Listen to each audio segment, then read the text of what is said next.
जीवन का अटल सत्य मृत्यु है। एक बार यदि मनुष्य की मृत्यु हो जाए तो वह किसी भी कीमत पर वापस जीवित नहीं हो सकता। लेकिन जब हमारा कोई प्रियजन हमसे दूर हो जाता है तब हम अक्सर यह सोचते हैं कि काश वह वापस आ जाए, लेकिन कितना भी विलाप करने पर वह हमारे पास वापस नहीं आ सकता।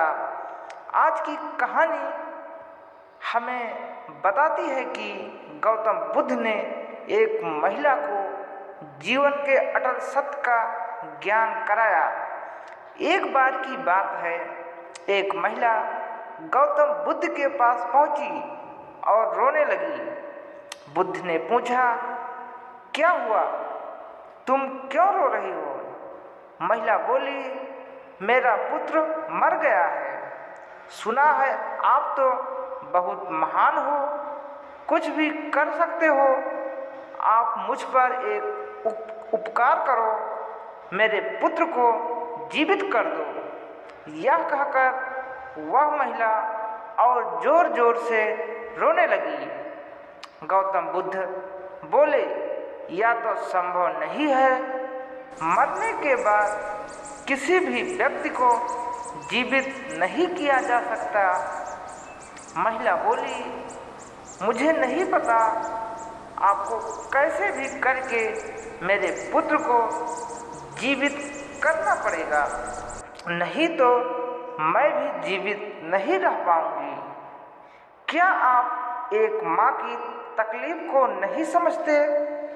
यदि आप बुद्ध होकर भी लोगों की समस्याओं का समाधान नहीं कर सकते तो फिर क्या फायदा आपका बुद्ध होने का? गौतम बुद्ध बोले, मैं जानता हूँ एक माँ के हृदय में कितनी तकलीफ होती है जब उसके पुत्र की मृत्यु होती है, लेकिन यह तो प्रकृति का नियम है, जो आता है उसे जाना ही पड़ता है, किसी को जल्दी तो किसी को देरी से। महिला बोली, नहीं बुद्ध, मैं आपकी किसी भी बात को नहीं समझ पाऊंगी, आप बस मेरे पुत्र को जीवित कर दो।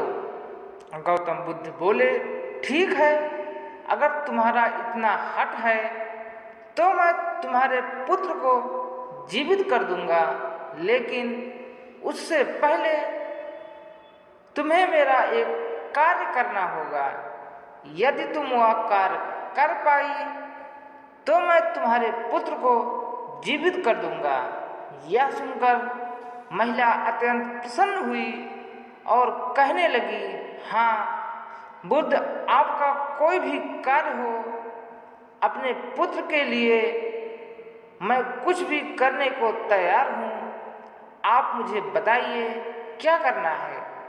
गौतम बुद्ध बोले, मेरे लिए तुम्हें एक कटोरी चावल लाना है, लेकिन ऐसे घर में चावल लाएं जहाँ से किसी की मृत्यु ना हुई हो।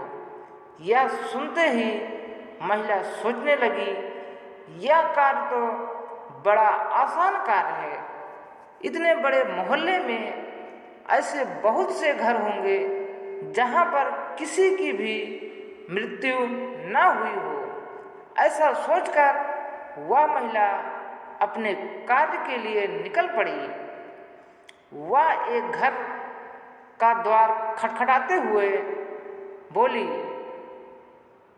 मुझे एक कटोरी चावल चाहिए, लेकिन उससे पहले मुझे यह बताओ, तुम्हारे घर में किसी की मृत्यु तो नहीं हुई है?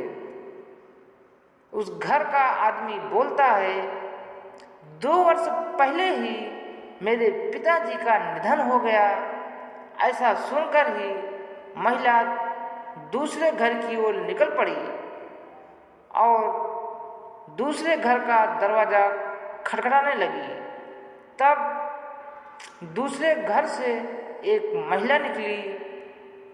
वह पूछती है, तुम्हारे घर में किसी की मृत्यु तो नहीं हुई है? ऐसा सुनते ही वह महिला बोली, हाँ, मेरे पति अब इस दुनिया में नहीं हैं। ऐसा सुनते ही वह महिला तीसरे घर की ओर चली जाती है। तीसरे घर में भी वह वही सवाल पूछती है और सामने से एक विधवा महिला का जवाब आता है, मेरा बेटा इस दुनिया में नहीं है। ऐसे सुनते ही महिला आगे बढ़ जाती है। वह मोहल्ले का कोई भी घर नहीं छोड़ती जहाँ जाकर उसने पूछा ना हो, लेकिन हर तरफ से उसे निराशा ही मिलती है।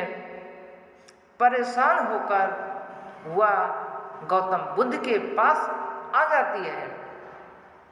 महिला गौतम बुद्ध से बोलती है, बुद्ध, मैंने कोई भी घर नहीं छोड़ा, सभी घरों में जाकर पूछा, लेकिन हर घर में किसी न किसी की मृत्यु तो हुई है। किसी का पुत्र, किसी का पति और किसी की मां नहीं है। हर तरफ मुझे यही जवाब मिलता है। मुझे ऐसा कोई घर नहीं मिला जहां पर किसी की मृत्यु ना हुई है। बुद्ध बोले, मैं तुम्हें यही समझाना चाहता था कि संसार में ऐसा कोई भी प्राणी नहीं है जिसका कोई शुभचिंतक उससे दूर ना हुआ हो। प्रत्येक प्राणी इसी पीड़ा से दुखी रहता है, लेकिन यही संसार का कड़वा सत्य है। जो जन्म लेता है उसकी मृत्यु अवश्य होती है। जब उसका कार्यकाल समाप्त हो जाता है तो उसके बाद वह एक पल भी जीवित नहीं रह सकता। ऐसा सुनते ही महिला ने गौतम बुद्ध के हाथ जोड़ लिए और कहने लगी, आप सत्य ही कहते हैं। ईश्वर को कोई नहीं टाल सकता। जिससे जब जाना होता है वह जाकर ही रहता है। मृत्यु जीवन का कड़वा सत्य है। जब व्यक्ति जन्म लेता है लोग बहुत खुश होते हैं, लेकिन जब व्यक्ति की मृत्यु होती है तब हम सब दुखी होते हैं। जैसे सुख और दुख एक सिक्के के दो पहलू हैं, वैसे ही जन्म और मृत्यु भी काल चक्र के दो पहलू हैं। काल के ग्रास में फंसकर व्यक्ति की मृत्यु तो प्राप्त होती है और फिर कभी दोबारा लौट कर नहीं आता।